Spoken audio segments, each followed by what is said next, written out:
Hello दोस्तों और स्वागत है आप सबका मेरे इस चैनल में। और आज हम पढ़ने वाले हैं fibre to fibre x part 1। तो चलिए शुरू करते हैं हमारा लेक्चर। In the class 6 you have learn about some fibres obtain from plants. मतलब दोस्तों हमने क्लास 6 में ये पढ़ा था कि जो फाइबर्स होते हैं वो प्लांट से भी ऑब्टेन होते हैं।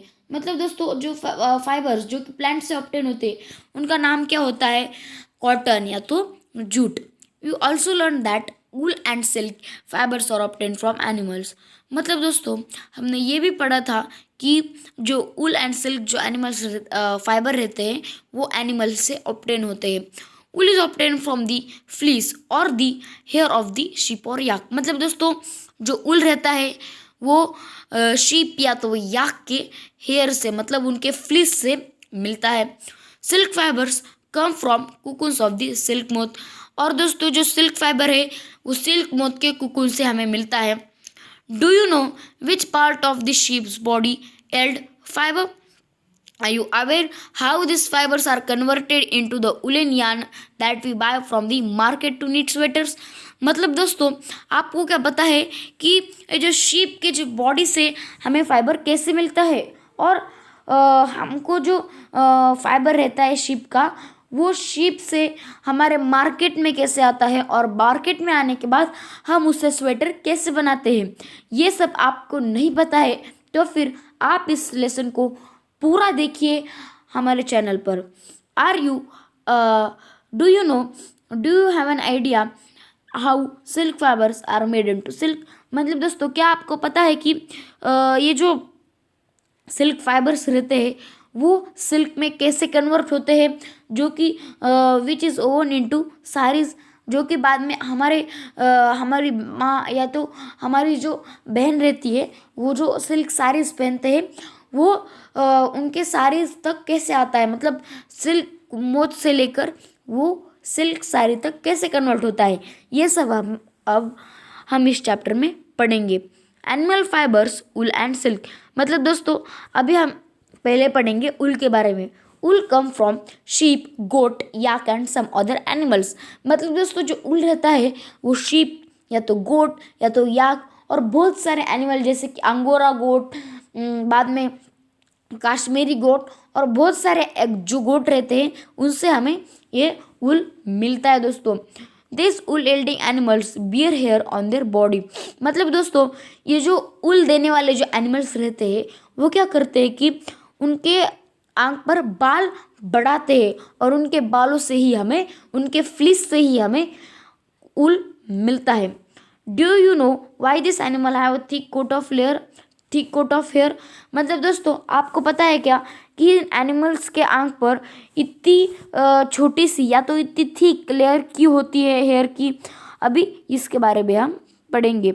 Hair trap lot of air. मतलब दोस्तों जो बाल रहते हैं, हेयर बाल रहते हैं वो क्या करते हैं, हवा को रोकते हैं, वो ट्रैप करते हैं। रोकना, ट्रैप मतलब रोकना। Air is a poor conductor of heat as you would learn in chapter 4। मतलब दोस्तों जो एयर रहता है वो बहुत ही पुअर कंडक्टर रहता है हीट का।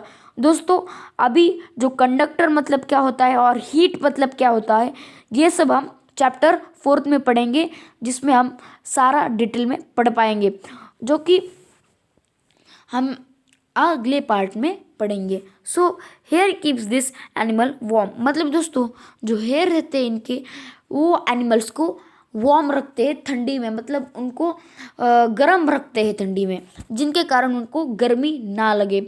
उल is derive from this hairy fibres. मतलब दोस्तों उल यहाँ से ही आता है, मतलब उनके हेयर में से जो फाइबर निकलता है उसमें से हमें उल मिलता है। Activity 3.1 feel the hair on your body and arms and those on your heads. मतलब दोस्तों आपके जो हेयर है आपके बॉडी पर या तो आपके आर्म्स पर मतलब आपके हाथ पर और आपके जो सिर पर जो हेयर है वो आप फील कीजिए, मतलब उसको ज़रा सा हाथ लगाइए। Do you find any difference? Which one seems course and which one is soft? मतलब दोस्तों आपको मतलब कुछ डिफरेंस समझ रहा है कि हमारे बॉडी पर के, हमारे आर्म्स पे के और हमारे हेड पे के जो बाल है कुछ सॉफ्ट है तो कुछ कोर्स है। कोर्स मतलब थोड़ा थोड़े rough. Like us, the hairy skin of sheep has two types of fibers that forms its fleece: the coarse breed hair and the fine soft under hair close to the skin. मतलब दोस्तों, वैसे ही हमें जैसे दो type के बाल रहते हैं, कोर्स मतलब कि थोड़े रफ, और सॉफ्ट मतलब कि बहुत ही सॉफ्ट, ठीक है। वैसे ही एनिमल्स मतलब शीप के भी, गोट के भी और याक के भी, जो भी शीप देते हैं एनिमल्स, उनके भी दो टाइप के फाइबर्स रहते हैं। एक मतलब कोर्स ब्रीड हेयर, मतलब थोड़े रफ हो, रफ जो बाल है वैसे बाल होने वाले शीप या गोट या याक। और सेकंड मतलब जो फाइन सॉफ्ट अंडर हेयर, मतलब थोड़े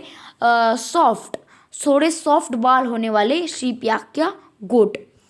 the fine hair provide the fibres for making wool, मतलब दोस्तों जो फाइन सॉफ्ट हेयर है वो शीप या याक या गोट को, जो भी एनिमल्स वूल देते हैं उनको फाइबर्स देने के लिए, अच्छा फाइबर बनाने के लिए बहुत ही यूज़फुल रहते हैं। इसीलिए बहुत सारे जो आदमी रहते हैं, बहुत सारे जो फार्मर्स रहते हैं, वो ऐसे ही वूल एल्डिंग एनिमल्स रखते हैं जिनके बाल बहुत ही सॉफ्ट रहते हैं।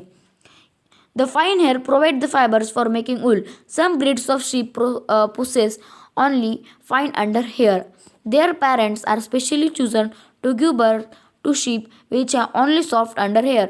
मतलब दोस्तों, ऐसे बाल देने वाले एनिमल्स जो होते हैं, उन एनिमल्स को वो लेते हैं, और उन एनिमल्स को फार्मर्स लेते हैं, और वो फार्मर्स क्या करते हैं, उन एनिमल्स जो भी उनका और एक शीप या तो गोट या तो याक दे रहे हैं, मतलब उनका और एक जो बच्चा पैदा कर रहे हैं, वो भी सॉफ्ट फाइन अंडर हेयर का ही होना चाहिए। इसीलिए वो अपनी ब्रीड सेलेक्ट करते हैं, और इसी ब्रीड सेलेक्ट करने को हम कहते हैं सेलेक्टिव ब्रीडिंग।